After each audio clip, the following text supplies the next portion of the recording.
Hello and welcome to the 38th episode of 52 Weeks, 52 Scientists.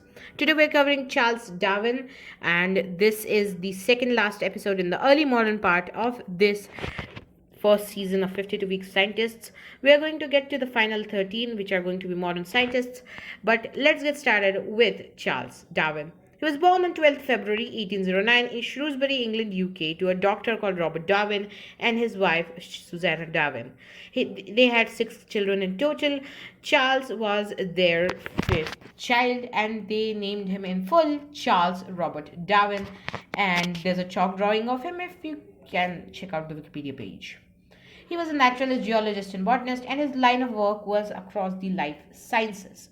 Now, that means his line of work was mostly concentrated across biology and the study of how life essentially works. And this is what he did. Well, let's talk about the theory or the principle of evolution, depending on who you ask. Evolution means the change in the heritable characteristics of any biological population over successive generations. To cut the clutter, it means how an animal or any being changes over time, changes over generations as new and new generations reproduce. He proposed the common ancestor theory, the proposition that all beings evolved from one single common ancestor. We don't know who, but according to Darwin, we also share some characteristics undeniably. According to him, that means we should have one common ancestor. He talked about the principle or the theory, depending on who you ask again, of natural selection. In natural selection, the fittest species survive naturally, and certain characteristics or phenomenon just gets weeded out just because it's not ideal, right? He was one of the most influential men ever. Even if you think he's right or wrong, an evil person or the greatest scientist to ever exist, I'm not taking any sides here, he still is a very influential man who has did what few do of creating such a popular theory. He wrote On the Origin of Species in 1859, and this book had compelling evidence. However, it's a theory according to some, fact according to others. I am not going to take facts, I'm just going to say it basically gives the common ancestor theory, evolution, and natural selection. I just talked about that.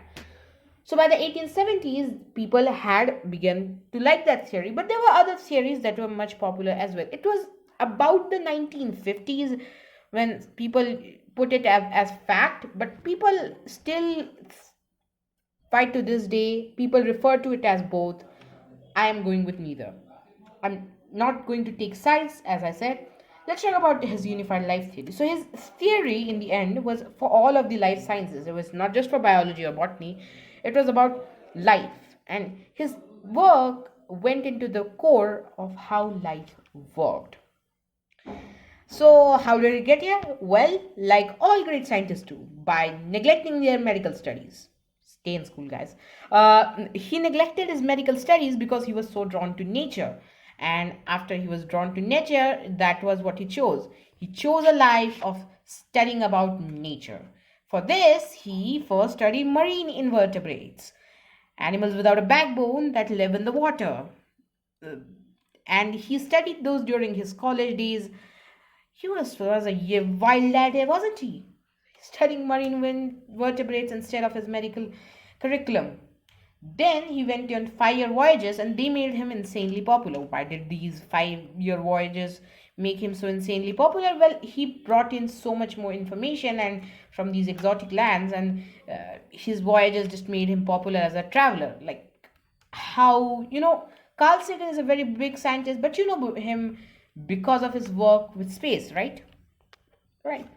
Let's talk about his other works. So there are primarily 2 works that are in the elephant of the room. One of them is The Descent of Man. The other is The Expression of Emotions. These tackle human evolution and emotions in animals as well as humans. He died on the 19th of April 1882 in Down, Kent. And to honor him, the people, the good folks in England decided that he should be buried in Westminster Abbey, which is where queens and kings and prime ministers are buried. So I guess that's cool for him.